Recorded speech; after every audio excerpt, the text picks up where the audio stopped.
Welcome to the Path to Better A1C podcast. I'm your host, Jenny, and I'm a national board certified health and wellness coach, diabetes prevention program lifestyle coach, and love to bring some insights, awareness, and things that you can incorporate, strategies, also that you can have some diabetes prevention tools, diabetes management, and things that not necessarily you have to be a pre-diabetic, but that will actually show improvement in your health and wellness.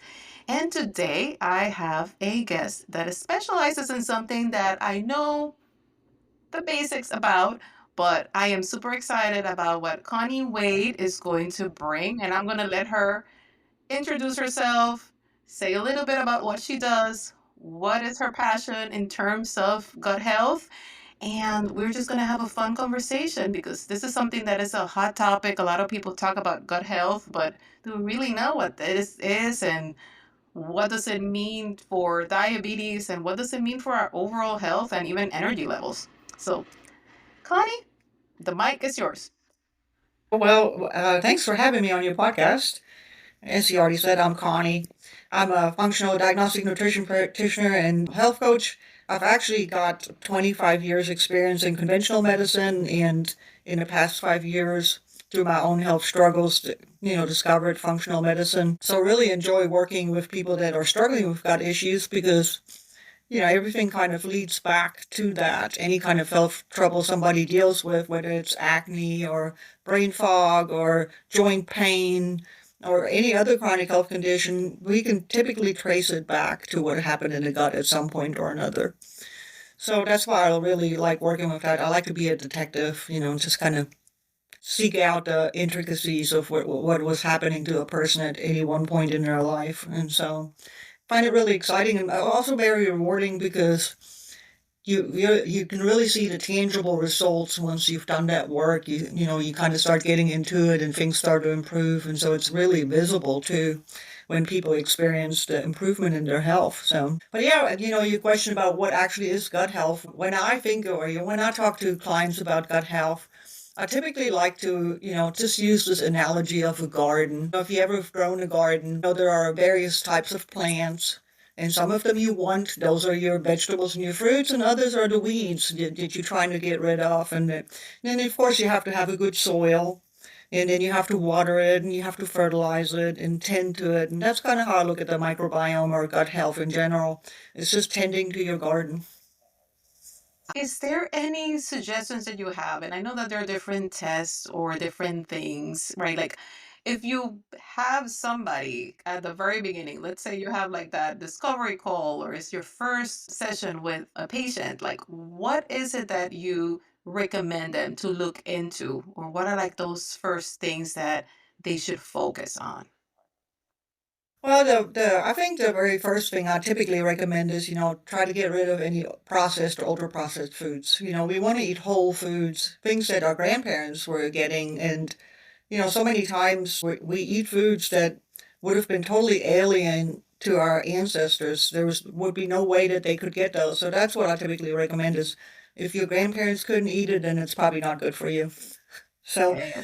cutting out the processed foods and then filter your water. Ultimately, what it boils down to when you're looking for health, it's not so much what you put in, but maybe it's what you keep out. Because anything that goes into your body has to deal with at some point or another in some shape or form, whether it's your liver trying to detox or whether it's trying to come out in your sweat through your skin, your body has to deal with it. So when you can reduce that burden by not even ingesting it in the first place, that really will get you like 10 steps ahead. True.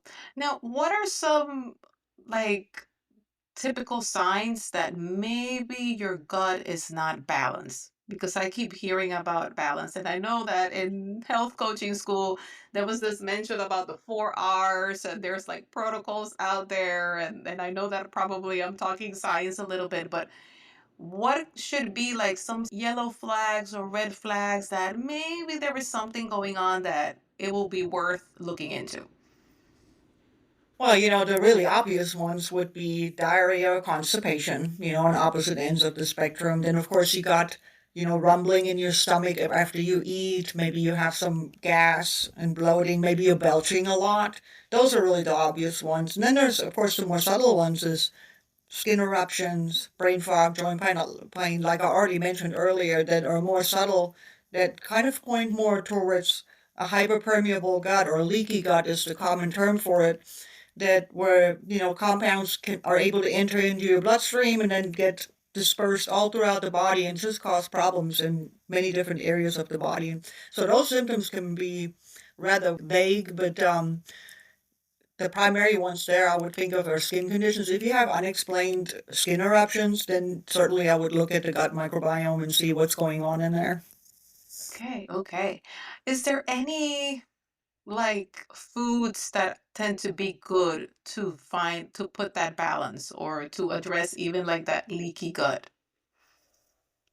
Well, there are some, there's some compound supplements that somebody could take. I think that, we're speaking really in generalities here, Mhm. and none of it is really going to be a one size fits all. We always want to take into account the individual's individuality. Explaining in a term by its term, I think that's a grammatical error here, but so, some of the things to consider would be polyphenols, are really important to feed the microbiome. And also, if you can tolerate it, fiber, but not everybody can tolerate that right out the gate. Sometimes you have to do some repair work before you can tolerate those kinds of compounds.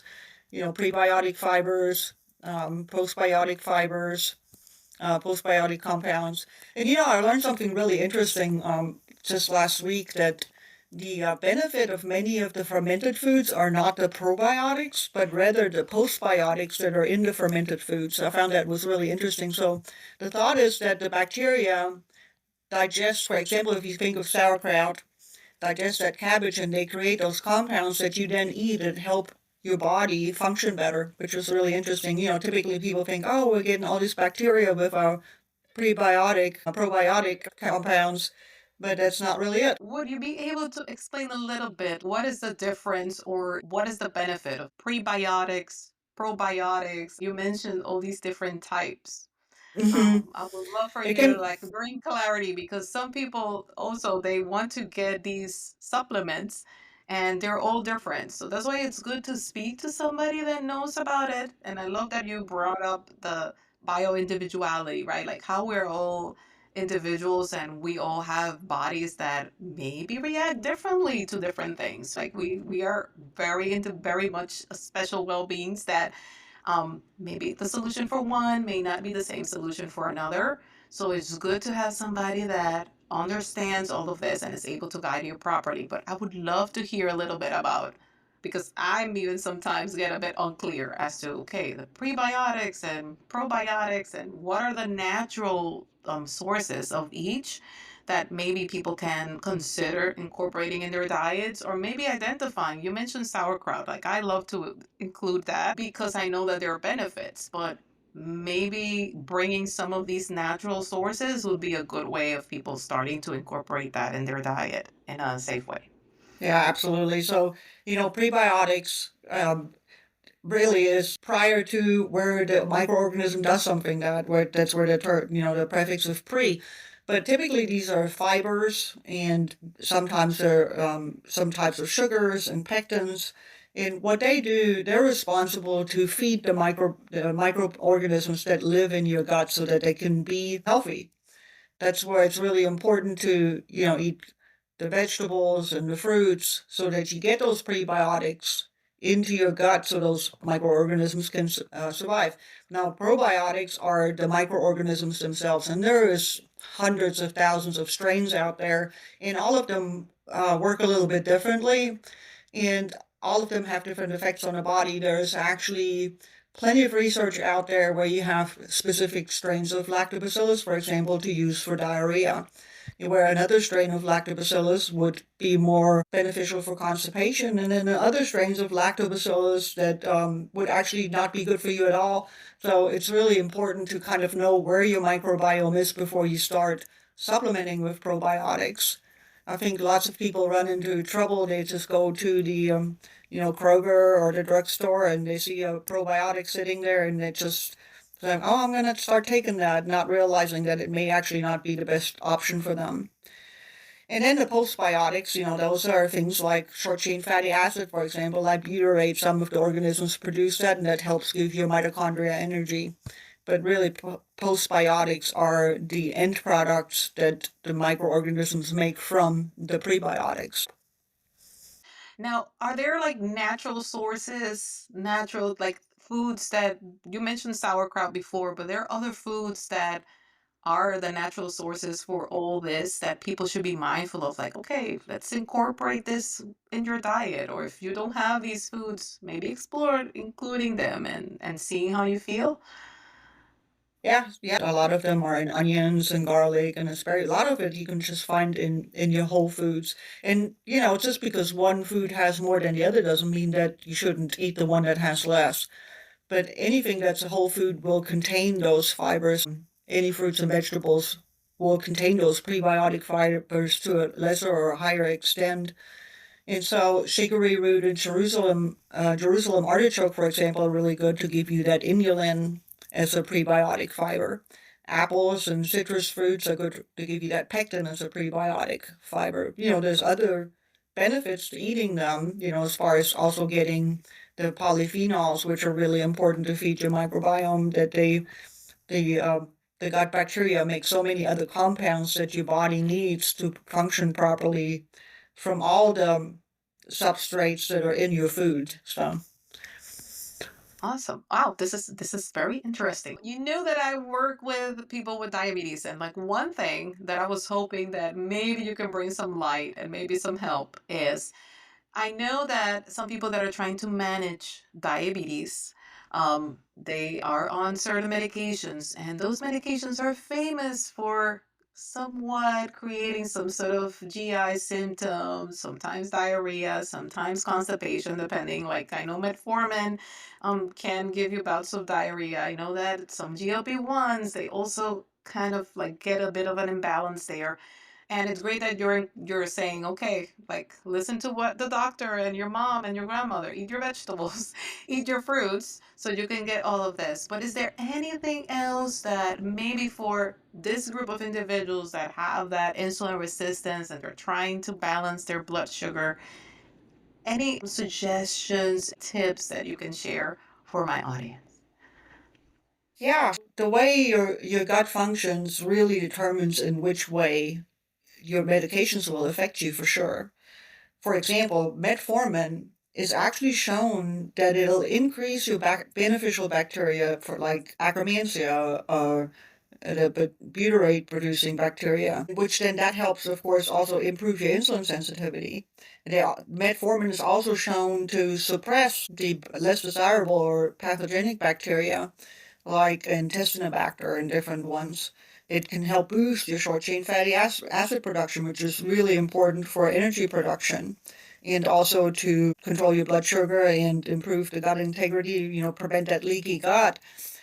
The problem that people run into is because they already have so much inflammation in their body and their gut is kind of dysfunctional or not working optimally, then those medications can have the more negative effects, like increasing gram-negative bacteria, which release toxins that then get in the body and cause problems.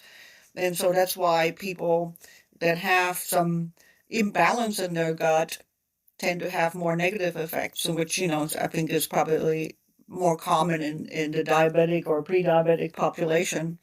And so one of the things is I mentioned Akkermansia, which is one of those microorganisms that lives in the gut that helps with maintain that gut barrier and produces the mucin. What it does, Akkermansia, the bacteria, it eats the mucin or the mucus layer that's been used up in the intestines, and then it creates new mucus layer. And the same thing for another bacteria, it's called Faecalibacterium prausnitzii. And both of those produce the short chain fatty acids, and they help regulate that insulin sensitivity and also reduce that inflammation in the gut that then can spread throughout the body. And so we find that's often pretty low in people that have type 2 diabetes or prediabetes. It comes back to including the polyphenol-rich foods, which means colors, foods that have colors like berries and, peppers and those kinds of plants. And then the prebiotic fibers, and then also resistant starches like twice-cooked rice and green bananas. So just increase the beneficial bacteria in the intestines. So that would be one strategy. Ultimately, it comes down to reducing the inflammation, which then will make the body more resilient to tolerate medications that you might be taking. One of the things that also is important with metformin issue is, you could maybe add some healing nutrients into the diet like L-glutamine. Zinc can be beneficial. Aloe vera, diglycerinated licorice can be really helpful to, provide some coating of the intestine to give it some time to maybe regenerate and heal. And then again, it's like I mentioned earlier, you gotta remove those inflammatory triggers like processed foods, alcohol, sugar, those kinds of things. And then, of course, especially stress. Yeah, absolutely, absolutely. Well, like you have a list that you can write down all these things, take to your doctor, check and make sure that you get them for like get the clearance from the doctor and also get them from reputable places instead of just grabbing, any probiotic or anything that is out there. Just make sure that you speak to your doctor and they can give you the right recommendation or speak to somebody like Connie, somebody that will know all these details about like these supplements and able to really see your history because we already said that every individual is different and what may work for one person may not work for the other. So just going there and kind of like creating your own recipe or letting Dr. Google decide what to buy when you go to these stores may not be the best approach. Just letting you know. Okay, awesome. I totally agree. Quality is always really important when it comes to supplements. You do want to get your supplements from a reputable source where, the storage has been handled properly and it's not been sitting in a truck or in a warehouse for months or years, especially with probiotics. I would love to hear a little bit, and I know that you touched on that at the very beginning. I would love to hear a little bit about your story because you mentioned that it was your own journey that got you into where you are now and why you do what you do. So I would love to hear about your story. Well, thanks for asking. I've the one thing that I dealt with since childhood really was psoriasis, and nobody could ever figure out where it came from. But then over the years, I've worked as a nurse in an emergency department night shift for many years, 20 to be exact, and then I became a nurse practitioner, and I continued on to work some night shift. And then I started to get reflux symptoms. I had frequent bloating. I had joint pain. I had really terrible joint pain to where I was walking upstairs. I looked like I was, 90 years old. It was really painful. I had trigger finger in my left middle finger that always, happened like 20, 30 times a day. And I went to see my doctor and I got some blood work done and they thought, well, maybe I have some rheumatoid arthritis and they offered me some medication, but I figured maybe I want to try out something different. So I researched some and then I came across, some functional programs and I completed my own certification and ran some functional testing on me and discovered that I had actually significant issues with my gut. I had H. pylori and I had many not pathogenic but less desirable bacteria that were overgrown just because of my lifestyle. I think a lot of it had to do with having disrupted circadian rhythm, being up all night, eating junk food from the cafeteria, and the lifestyle changes really is all it took for me to get that all turned around and, sleeping at regular hours, reducing my stress and eating the whole foods diet. And so that's kind of what got me into that. And then I realized that over the 25 years that I was working in the ER, there's been so many people that if I had had that knowledge, I could have helped them. Obviously the person has to be willing to make those changes, but so many times people don't even get the accurate information and think that the only option they have is to take a medication, which, in my mind really just covers up a symptom but doesn't really address that deeper issue that's going on with them. But yeah, so that's kind of how I got here. Wow, amazing. And I know like we love doctors. However, I feel that Yep. the approach is different, right? Like, and I think that it has to do a lot with the training sometimes. Like, they're trained for acute conditions. They're going to try to eliminate that symptom, but sometimes for time restraints, for different reasons, sometimes they can't really go deeper as to the root cause, as to the why. And I even remember when I was diagnosed with prediabetes, right? Like, and I mean, the doctor was great, but you have a brief amount of time to touch to the doctor, and all they said is like, well, eat more vegetables and try to exercise, like that blanket recommendation that sadly doesn't help much. All of us know that we can benefit from exercise and we can benefit, but sometimes having a health coach, having a functional practitioner, like doing these things to really look deeper and personalize your strategy. And I love that you say something that I say all the time, and is that lifestyle changes do have a strong impact. A lot of people either want to think that there is nothing that they can do when they have certain diseases, that it's like, okay, I have this disease and I have to embrace that I have it. I know that definitely that happens with diabetes.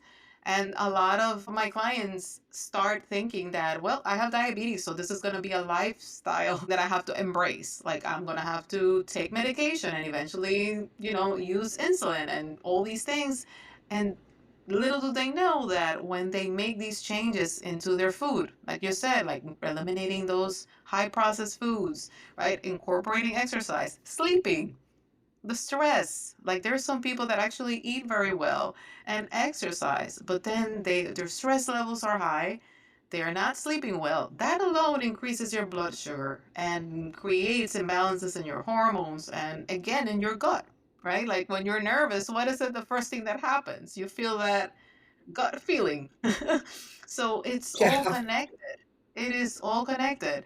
And I love that you're sharing like this amazing story. Thank you so much for opening up about your personal story that sometimes a lot of people are afraid of sharing. I share my story because I want to bring awareness and bring hope to other people that you are able to incorporate these lifestyle changes. You don't have to be tied to that medication or wear that label forever.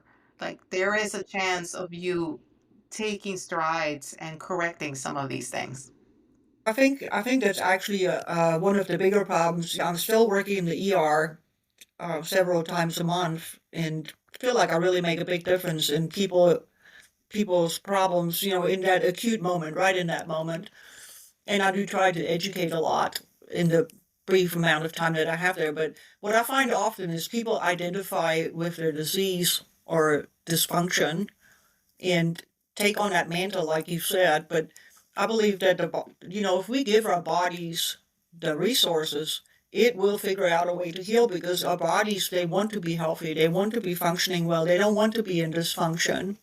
Yes, And absolutely. so it's really up to us to no longer outsource our well-being to another entity that we, maybe think holds that key, that's that magic pill that's going to solve Hmm. this problem for us. We just need to take it up on ourselves to provide the resources to our bodies to do the things that it needs to do. And we're fully able to do that, and our bodies know exactly what they need in order to function well. We just need to give it to them. So we're going to wrap up, but I have a couple of questions for you. What is the worst wellness advice you've ever gotten in the past?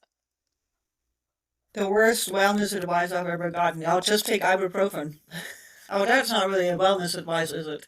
Well, I would say probably it's what women typically hear, or people in general, is eat less and exercise more. Because, like you said earlier, that's just really creates so much stress on the body. The body needs to be nourished, so when you don't provide enough nourishment to the body, that creates a stress and it puts the body in a state of famine kind Mm-hmm. of Yep. sense. And then excessive exercise, again, it raises your cortisol level, it increases the inflammation in your body, it'll make you even less sensitive to insulin and unable to regulate your blood sugar. So I think that's probably the worst. Yeah, that's why I'm a strong advocate of balance, right? Like the balance plate, right? Having all the different macros in, applying balance when you're doing exercise, right? Like, and applying balance on that. No extreme diets, right? Like they're very extreme that they completely eliminate a food group. Most of them, sometimes you can see markers that are improved, but they're not sustainable. So finding that balance, and you just heard it from Connie, like how that even that excess of exercise again can have an impact on your hormones. So that's great. Now, coffee or tea? I drank coffee. After 25 years of working night shift, I was a coffee holic, I guess you could call it. I would drive home at 7 in the morning and drink my full blown coffee and go to bed and fall asleep. And I had an experience a couple of years ago where I had to have some lab work done and I had to fast and of course no coffee and I was sick for days. And so I went through a coffee detox actually, and I did this over about 3 or 4 months. I would just gradually change the proportion between full caffeinated and decaf when I was brewing it, and I am caffeine free now for 6 months. So, but I still drink coffee. I think there's a psychological effect of the flavor of the coffee giving me that jolt of energy, even though I don't have the caffeine, so I kind of enjoy that. But so I just drink decaf now. Okay, amazing, amazing. I was definitely when I was working in Wall Street and I had like long hours, my sister used to joke with me because I could brew coffee just like you, like brew coffee at night and then go to bed. I know that while I was having sleep, may not have been the best quality sleep because I think my body was always wired with all that coffee. I was drinking 3, 4, 5 cups of coffee a day. My eating habits were not the greatest. And no wonder I had prediabetes before I turned 30. Like I was in my 20s when I heard prediabetes. I'm like, hey, what? So just thinking about my eating habits and how like I incorporated coffee. And now I ended up I just have that coffee in the morning. There's something about that ritual almost of having that coffee in the morning, but that's all I do. Just because I know that if I drink more, even if you're able to sleep, you're not going to get the best quality sleep. So it's And going I, to be deceiving almost for your body. Yeah, and I think that's really always so inspiring. I see other people have these success stories, and I listen to you talk about your success stories. You were in the place where your clients are now years ago, and you were able to make these changes, which is a testament to the fact I made earlier is that our bodies are able to do what they need to be doing if we just give them the resources. Connie, thank you so much for all of this wisdom, all of this information that you provided around gut health. I will put all your information in the show notes, so everybody that needs to reach out to Connie will be in the show notes. But please share where they can find you. Thanks for that. I have a website. My practice is called Wade Wellness, so it's wadewellness.org. Yeah, I'm also can be found under Wade_Wellness on Instagram. I have a private Facebook group for people that deal with gut and hormone issues that's available, and you can just book a call and we can have a chat if anybody's interested. Thank you so much again, Connie, and I hope that all of you have enjoyed all of this information. Grab your notes, go back and write all of these tips, talk to your doctor, and start being that detective that Connie mentioned. Be that detective of your own body and how you feel, be in tune with it, and use the doctors to be partners, right? Like be active in your health and wellness journey and ask questions. Don't be afraid of asking questions and going with something so that you can get clearance from your doctor and really discuss. That is always good when you take that active role in your health and wellness. So, until the next one, as you know, please, if you find this helpful, if there is somebody that you know that needs to hear this episode, please share, subscribe. As always, I have a brand new episode every Friday morning that you can enjoy with your coffee or tea or drink of choice, and always bringing some strategies and tips that you can start applying right off the bat. Have an amazing rest of your week, and until the next one.